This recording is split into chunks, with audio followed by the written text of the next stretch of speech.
tapi terhadap keluarga. Semua telah mengalami penekanan, mengalami penderitaan yang sedemikian hebat, sehingga kami bersikap, kami telah melakukan upaya-upaya hukum dengan mengajak secara kekeluargaan, menyelesaikan secara administrasi. Kami memperingatkan, kami mendatangi perusahaan, mendatangi polsek untuk mengklarifikasi kebenaran fakta tersebut. Dari awal sebenarnya ada kekeluargaan ya? Dari awal kami sudah membuka tangan untuk menyelesaikan perkara ini secara baik-baik. Tapi diberi kesempatan, dan mereka diberi kesempatan, cuman mereka tidak mengindahkan apa yang kita mau. Gitu. Betul. Karena kita maunya kekeluargaan saja. Akhirnya mereka menolak, ya sudah. Pasti pihak perusahaan menolak sepenuhnya.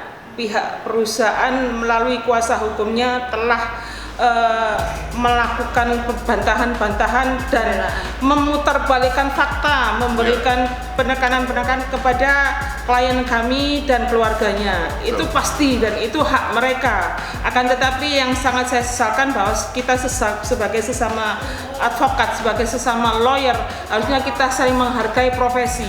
Kita tahu kewajiban masing-masing, kita harus melalui jalur yang benar, bukan menghubungi, bukan melakukan penekanan atau menyerang klien kami. Akan harusnya dia tahu prosedur undang-undang advokat. Eva, tolong diceritakan apa yang jenengan alami hari-hari belakangan ini bersama keluarga jenengan.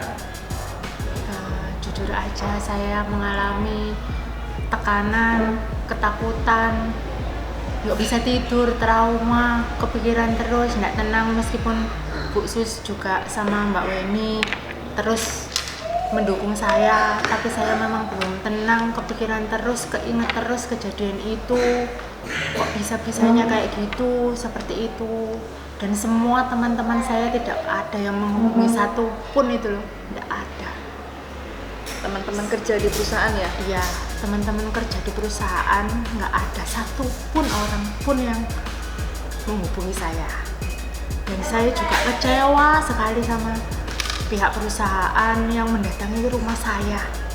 Pada waktu itu saya tidak di rumah, yang di rumah adalah adik saya, Dinda, sama ibu saya, juga kedua anak saya. Dia mendatangi rumah saya, menggali-gali informasi seorang pengacaranya perusahaan seperti itu, dan mengatakan apa yang tidak sejujur-jujurnya dikatakan gitu loh. Memutarbalikkan fakta berarti ya? Fakta seperti itu. Dan untuk lebih jelasnya adik saya yang tahu sama suami saya yang tahu. Karena posisi Mbak Eva saya di rumah. tidak di rumah. Lagi di warung ya, kerja ya, jaga warung ya. Iya. Seperti itu. Memang hal seperti itu seharusnya tidak dilakukan oleh seorang advokat, oleh seorang kuasa hukum yang ditunjuk oleh perusahaan.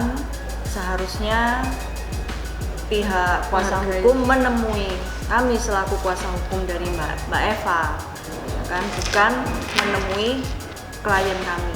Dan itu sudah tidak sesuai dengan SOP, tidak sesuai dengan kode etik seorang advokat. Itu yang sangat kami sesalkan, seperti itu. Ya, membawa oleh-oleh juga ya itu. Iya, kita dibawakan oleh-oleh satu kresek merah.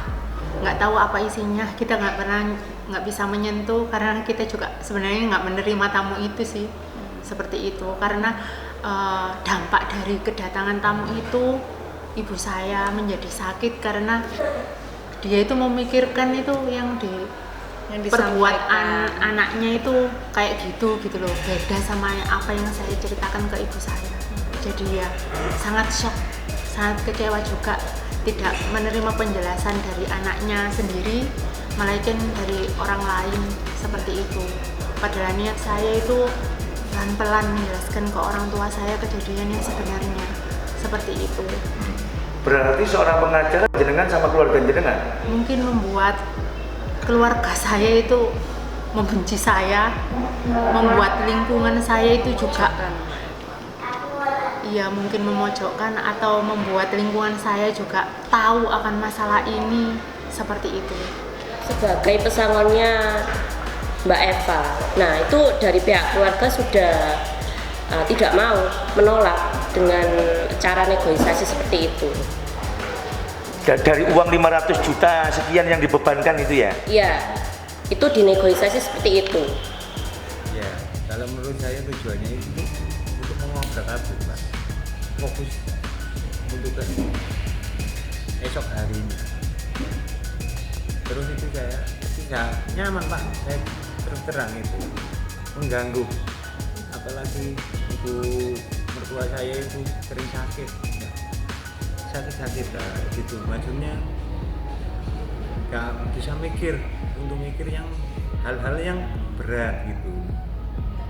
Pada intinya di situ, Pak. Saya Ya, pada nggak suka. intinya Nggak suka itu, Pak. Saya sudah paham itu bukan kerabat itu pengacara. Saya itu poin aja, Pak.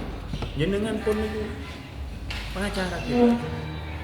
Terus terang gitu aja, Pak. Nggak usah tertele, Pak. Ngomong apa saja, Mas? Saat ngobrol dengan jenengan.